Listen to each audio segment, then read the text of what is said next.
tengo el gusto de presentaros a un amigo de la familia.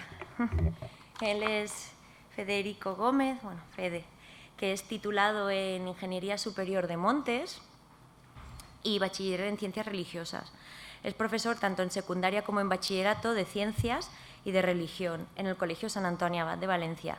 En su vocación por enseñar e investigar sobre la vida y la fe y el espíritu, imparte asignaturas como Islam para la integración pastoral de musulmanes e Identidad religiosa y diálogo interreligioso en el ISCR Don Bosco.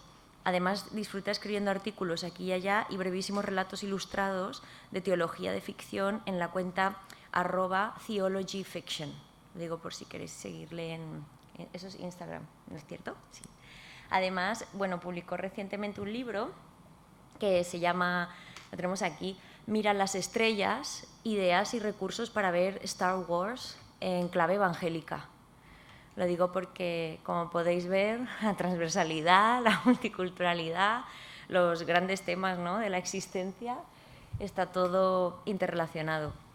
Y a mí me hace mucha ilusión, aparte de tener a Fede, que pues es otro amigo más dentro del cartel que tenemos aquí en esta jornada que le ponemos tanto cariño, porque por parte de todos los organizadores, tanto Robert Martínez, Marisel y yo, creemos en una universidad pública y diversa. Y en esa diversidad, lo comentábamos al cerrar el programa, ¿no?, al incluirte, porque rara vez se tiende a asociar la espiritualidad o la religión en un contexto de una universidad pública española, pero precisamente los cuatro estábamos de acuerdo que la diversidad es eso. La diversidad no es lo que uno le agrade más, menos, sino la aceptación y el respeto, ¿no?, hacia todas las personas y todas las culturas, y por ende pensamos que claro, que quién si no, para explicar ahora la ficción y la fantasía como lenguaje simbólico trascendente, porque Fede, al igual que otros compañeros como Jorge, también hace uso del cómic en el aula de secundaria. Y entonces por eso pensamos que claro, que tenía un espacio aquí. Y nada, pues bienvenido, gracias. Muy bien, pues muchas gracias, Julia, a todos vosotros. Si no os importa, yo prefiero estar ahí. Sí.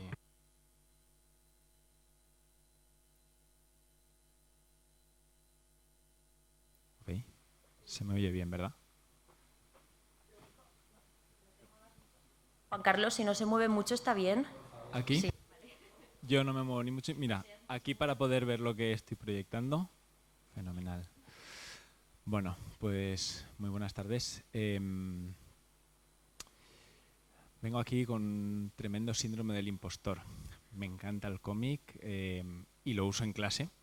No es un elemento central, pero sí que es un elemento. Entonces, bueno, aunque tenga esta sensación, voy a intentar justificarme. Cuando Julia me propuso esto, pues yo empecé pensando a ver qué título le doy a esto, cuál es mi motivación para usar el cómic y por qué lo utilizo, y entonces di este título tan rimbombante, la ficción fantástica como lenguaje simbólico trascendente, concretamente la experiencia que utilizo en clase. Y luego, preparando esto, he querido, sin dejar esto de lado, y lo voy a tratar y lo voy a exponer, añadir algunas cositas más que en realidad me he dado cuenta en mi experiencia docente que han sido tanto más importantes como toda esta motivación. Mi gusto por el cómic viene de una identidad fundamentalmente friki, y lo voy a decir abierta y explícitamente, porque yo hago memoria de mi juventud y es tardes y noches jugando a rol con mis amigos y a las consolas y todo esto. Y tal vez en un esfuerzo, no sé si vano o qué, he intentado darle un sentido, llenarlo de sentido. Soy una persona de fe, principalmente antes de una persona de fe soy una persona espiritual, y he conseguido darle un sentido espiritual a todo este friquismo. Y estoy convencido de que la ficción fantástica es un lenguaje privilegiado para hablar del espíritu. Primero, porque ayuda a distinguir entre lo que es real y lo que es verdadero.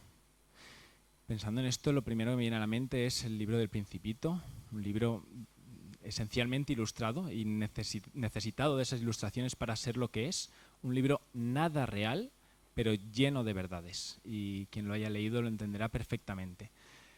Y la Biblia es un libro lleno de verdad y con muchas historias no reales, de manera que realidad y veracidad son dos elementos unidos, pero en este mundo cientificista, en esta cultura cientificista, a veces confundimos realismo y veracidad. Bueno, pues ficción fantástica y las ilustraciones que acompañan a la ficción fantástica son privilegiadas para hacer esta distinción.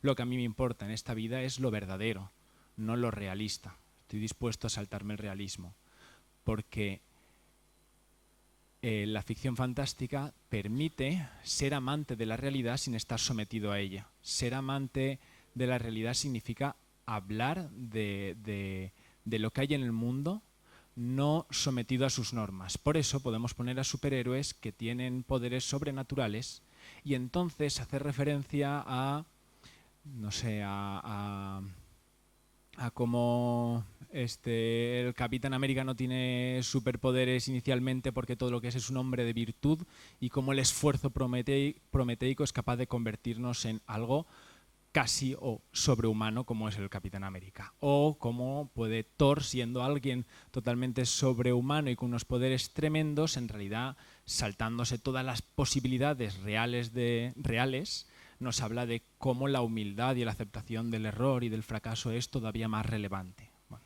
esta es mi lectura para justificar mi friquismo. Todo esto es un lenguaje simbólico, no analógico.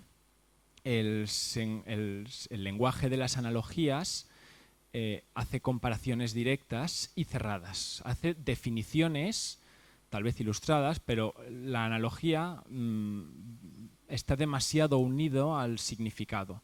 En cambio, el símbolo es capaz de señalar sin acotar tanto, sin poner tantos límites. Y la ficción fantástica está llena de estos símbolos. Y si no, ¿qué es la fuerza en Star Wars? Sino un símbolo para hablar de que todo está unido. Bueno, y montañas de ejemplos que igual no vale la pena contar. He querido utilizar la palabra eucatástrofe, una palabra que utiliza Tolkien al hablar de la creación de los cuentos de hadas, de aquella historieta que, bueno, sí, aquel relato a mitopoiesis, la creación de los mitos. La eucatástrofe para Tolkien es aquella catástrofe que desde el origen, desde que empieza la catástrofe, hay una pequeña luz de verdad, un pequeño atisbo de bondad, de belleza, que durante la trama parece irrelevante porque no es más que, no sé, la bondad de un humilde hobbit, que al final de la historia acaba siendo lo que le da la vuelta al mundo y acaba superando todos los poderes que parecen absolutamente insuperables del mal. Como al final el esfuerzo y el deseo de bien es lo que realmente permite que llegue el anillo hasta el volcán, y sin ese deseo no existe. ¿Y qué es el deseo de bien de un hobbit comparado con los poderes del Señor Oscuro? Nada. Y sin embargo hay una eucatástrofe. Esta catástrofe tiene algo de bien desde el inicio. Tolkien era un hombre de fe cristiano convencido, y en una de sus cartas habla de cómo él ha escrito El Señor de los Anillos para hablar de su fe. Y bueno, creo que esto es toda la ficción fantástica, ¿no? Si leemos a Campbell hablando de esto de los mitos y toda la trama, toda la estructura de todos los mitos, nos va a hablar enseguida se encuentra enseguida cómo desde el principio tiene que verse esa luz que brilla al final, esa eucatástrofe. Y además creo que es especialmente interesante que el autor, el espectador y la obra mantienen un diálogo. Esto es propio de cualquier otro género, ¿no? Cualquier otro producto cultural, pero en los productos tan populares como pueden ser Harry Potter, El Señor de los Anillos, el diálogo es más evidente, ¿no? Si el público va a aceptar bien un mensaje, es más fácil que el autor hable sobre él, ¿no? Ahí hay un diálogo continuo en las obras populares y amplias. Y esto me sirve para pensar que yo como espectador tengo algo que decir, como mi deseo de que la ficción fantástica sea simbólica y señale a la verdad puede tal vez ayudar a que las producciones culturales de este género pues hablen sobre este tema. Voy al grano, a la experiencia de Secret Wars. Soy profesor de religión en primero de bachillerato. Dentro del temario de religión hay un bloque que es antropología. Y dentro de antropología hay un apartado que es sentido de la vida. Entonces, en esta tarea presento el pensamiento de varios pensadores, tanto ateos como creyentes, respecto al sentido de la vida. Y cuando acabo la exposición y el trabajo que hacen ellos para todos estos contenidos, entonces utilizo obras culturales, muchas de ellas de ficción fantástica, para que reflexionen sobre el sentido de la vida y el sentido de la vida que se reconoce en estas obras. Utilizo la fábula de los tres hermanos de las reliquias de la muerte de Harry Potter, utilizo un discurso de Neo, utilizo un texto coránico, texto bíblico, poesía espiritual, y utilizo también 3 cómics de esta serie. En Marvel hubo una trama transversal a varios personajes, varios superhéroes, que es la trama del Todopoderoso. Tuvo 2 volúmenes, el primero salió fatal, el segundo salió regular, luego han intentado rescatarlo, nunca ha funcionado muy bien comercialmente, pero es muy interesante. El Todopoderoso es un personaje que tiene un poder, vamos, que excede al de cualquier superhéroe, pero tremendamente, y tiene mucha inquietud por los seres humanos. ¿Cómo viven? Son unas criaturas especiales y extrañas. Quiero vivir como ellos y entender cómo viven. Y entonces viene a la Tierra a vivir entre los humanos y se encuentra con un montón de frustraciones porque la vida del ser humano está llena de dolor. Se encuentra con un montón de dificultades y está buscándole continuamente sentido de la vida. Y pasa por momentos de sinsentido y pasa por momentos de búsqueda de sentido, pequeños brotes de luz, pequeñas iluminaciones sobre el sentido de la vida. Al poco de llegar a la Tierra, acaba en un bar, ya en un momento de un inicio de depresión. ¿Cómo puede soportarse la vida? Esa es la cuestión. ¿Vives un día tras otro intentando qué? ¿Ser feliz? ¿Eso es ser feliz? Solo quiero ser feliz, la gente me gusta, pero yo a ellos no. Nada funciona, necesito la respuesta, quiero saber cómo ser feliz. Y entonces, a partir de aquí empieza a desarrollarse toda la trama y empezamos a encontrar varias pistas que a ellos les sirven, ¿no? Dice, se encuentra con un personaje que su objetivo es dominar y controlar la ciudad. Amigo de Kipling, el malvado. Bueno, pues controla la ciudad, pero claro, le sabe a poco. No está mal, pero ¿por qué conformarme con un solo país si puedo gobernar todo el mundo? Un solo pensamiento y todo lo viviente es sometido a mi voluntad, sin resistencia, sin duda, sin excepción. Pero sigue sin bastarme. ¿Dónde está el sentido de la vida si parece que estando en el colegio el sentido de la vida es aprobar y sacar buena nota para poder entrar en la carrera que quieres y entonces tener el título que necesitas y bueno, ¿qué? ¿Conseguir el trabajo que quieres? Puedes conseguirlo todo, hasta el poder del mundo entero, pero sigue sin bastarme.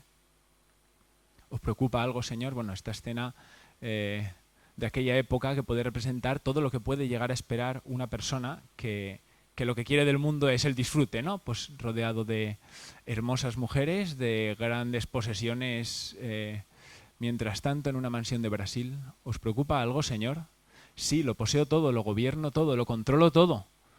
Cada partícula de materia y ergio de energía, pero sigo descontento. Busca al Doctor Extraño para preguntarle cuál es el sentido de la vida y después de una experiencia que pasan juntos, dice, ya está, ¿más dolor es la respuesta para ser feliz? ¿Cómo es posible? Dolor no, amigo. Dedicación. La aceptación del dolor por el bien de los demás y del mundo. Trasciende el dolor y el deseo. Cuando luché por salvar al anciano, aprendí la primera lección. Tenemos una primera lección de cómo el sentido de la vida está para él en aceptar el dolor. ¿Qué hay más cristiano que la aceptación de la cruz, ¿no? Bueno, pues esta es una representación popular de esta idea fundamental. Algunos resultados, y así comento otras cositas que me pueden parecer interesantes. La forma de vivir, algunos resultados sacados de los alumnos, estos son del trabajo que hacen ellos. La forma de vivir las cosas dan más sentido a la vida que la cantidad de éxitos. Estar dispuesto a sufrir da sentido a la vida. La vida sin sentido se obsesiona con el disfrute. No existe una fórmula mágica que dé sentido a la vida. bueno, ya solo el hecho de que aparezcan estas cuestiones, aunque no hayan respuestas cerradas, es interesantísimo, porque precisamente la espiritualidad consiste en abrir preguntas y no encerrarlas. Presentado Secret Wars, os cuento algo más. Por un lado, la experiencia que hago con cuentaciencias, que lo llamo yo, en la asignatura de ámbito científico de biología que doy, les propongo, explico la atmósfera, les propongo, ahora háblame de un personaje que cruce todas las capas de la atmósfera y en la narración se tienen que ver todas las propiedades de cada una de las capas. Para eso utilizo, perdón, la cámara. Para eso utilizo una herramienta online, que os la presento por si hay profesores que les pueda interesar, que es muy sencilla, pero que no funciona muy bien. Me cuentas la historia en la que aparezcan todos los conceptos que yo quiero que aparezcan y 4 de estos 8 dados. New Story. Y me salen tengo ilustraciones. La excusa de hablar de esto es porque aquí estamos narrando ilustraciones. Bueno, pues es interesantísimo ver cómo sin estas ilustraciones, sin estos dados, los alumnos se bloquean una barbaridad. La ilustración es una herramienta didáctica interesantísima para darles pie a nuevas formas de pensar y nuevas lógicas de pensamiento que sin la ilustración no alcanzan, ¿vale? Es un apoyo buenísimo para estas cosas.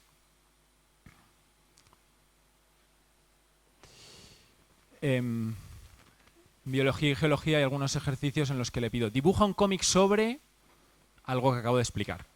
Y os pongo una imagen que me gustó muchísimo. Dibuja un cómic en el que se te ofrezca medicación. Vaya, no sé si el corrector o el cansancio. No es meditación, es medicación. Que se te ofrezca medicación y tú la rechaces. Y me presentan cómics muy chulos, pero a mí me enamoró en el que Morfeo le dice a Neo, le dice, si te duele la cabeza te puedo dar un ibuprofeno, siempre llevo encima, ¿prefieres de 1 gramo o de medio gramo? Ninguna gracias, iré al médico a ver si me receta algo. Y los chavales que les gusta dibujar vienen orgullosos y encantados de este trabajo. No he presentado ningún contenido, pero ellos se sienten orgullosos de su trabajo y esto es muy valioso, sobre todo en secundaria obligatoria. No nos olvidemos de que están obligados muchos y el hecho de dibujar les puede ayudar a disfrutar muchísimo de las clases. Y luego la ilustración que a veces la utilizo como estrategia para conectar con el alumno. Porque cuando sé que un alumno dibuja, pedirle que me dibuje algo funciona súper bien. Además de como recurso didáctico para aligerar, para alegrar las páginas aburridas. Al final de los temas de biología, por ejemplo, estudiamos la función de nutrición, sistema digestivo, respiratorio, circulatorio y excretor. Y al acabar de explicarlo todo y de estudiarlo, entonces les pongo una sesión en la que les hablo de un extraterrestre. Un extraterrestre que tiene una biología totalmente distinta a la nuestra. Y redacto cómo es su biología y tienen que hacer la comparación con el ser humano. En el ejercicio de comparación aprenden mucho. Y entonces todos los años busco algún alumno que sepa dibujar. Por favor, dibújame este extraterrestre y quiero que sea así. Y cuando lo plantas en el documento que vas a compartir con todos, se sienten orgullosos. ¡Ostras, esto es de Guío, esto es de no sé quién! Y están encantados. Os pongo algunos que son excelentes. Los runses son los bichitos que tienen una biología distinta a la nuestra. Fijaos una alumna, tercero de la ESO, eso significa 14, 15 años. Me está dibujando el sistema digestivo del RUND. Su sistema circulatorio con el corazón y cómo circula la sangre hasta otros tejidos, hacia los pulmones y hacia los riñones, y cómo es un riñón o una nefrona enorme. Nosotros tenemos infinidad de nefronas pequeñas, pues los RUNs tienen una nefrona enorme. El proyecto Fundación. Les hablo de 4 planetas distintos a la Tierra y tienen que elegir cuál es el que más se parece a la Tierra porque el cambio climático ya es irreversible y entonces tenemos que marcharnos de aquí. Esto es mi guiño por Asimov, el proyecto se llama Fundación por sus novelas y los planetas son Smirnov, Tantron, Creonte. Quien sea tan friki como para conocerlo, pues sabe de lo que le hablo. Y les pido a otros alumnos, por favor, dibújame términos, y alumnos que hacen acuarela, pues mirad qué arte que tienen, qué dibujos me hacen, me ilustran el trabajo y ellos se sienten orgullosísimos y es un modo de conectar con ellos tremendo.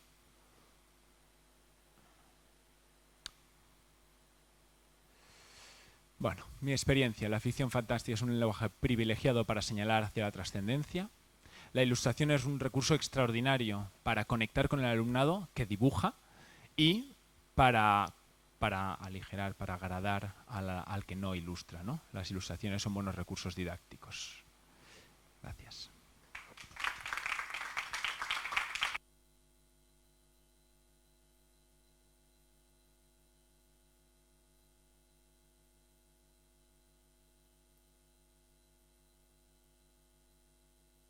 No sé si és una pregunta, però a més que els superherois em fascinen també, no? I a més generacionalment, a mi Secret Wars no m'agrada, jo vaig ser més de Crisis en Tierras Infinitas, que és el de l'altre editorial.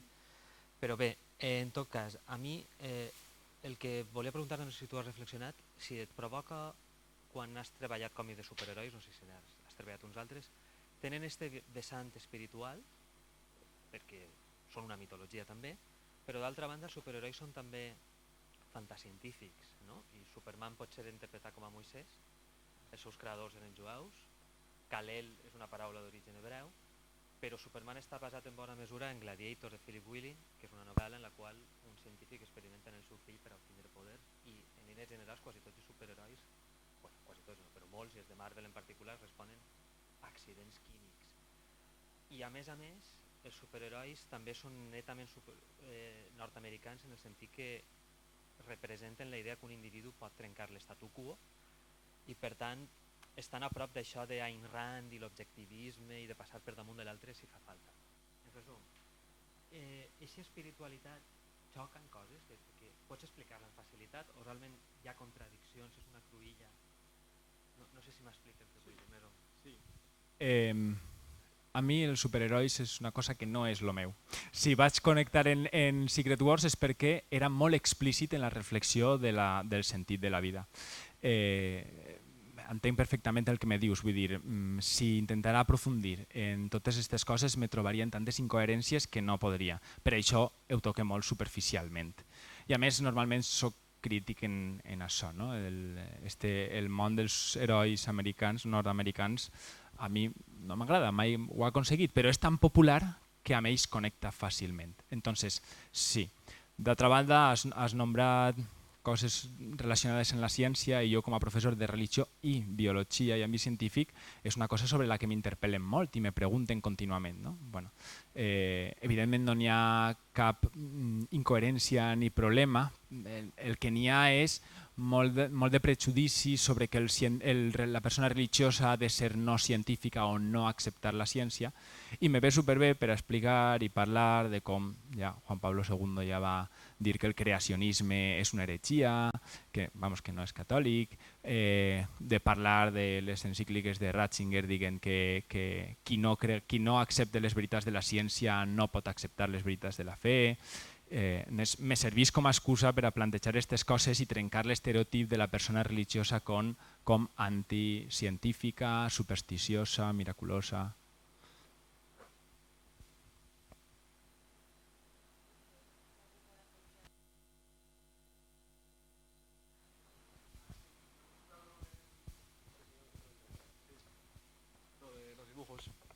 Que me ha gustado lo de que les hagas dibujar un cómic en clase porque el año pasado lo utilicé a ciegas y bueno, que mis compañeros se lo pueden decir, funcionó.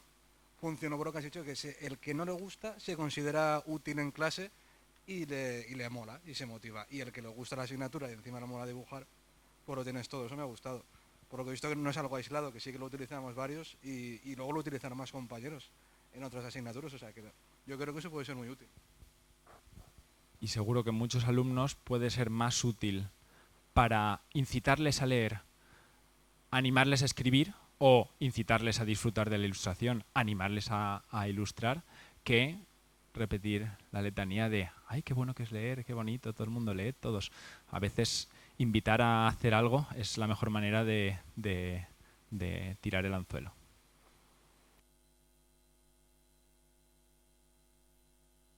Muchas gracias a vosotros.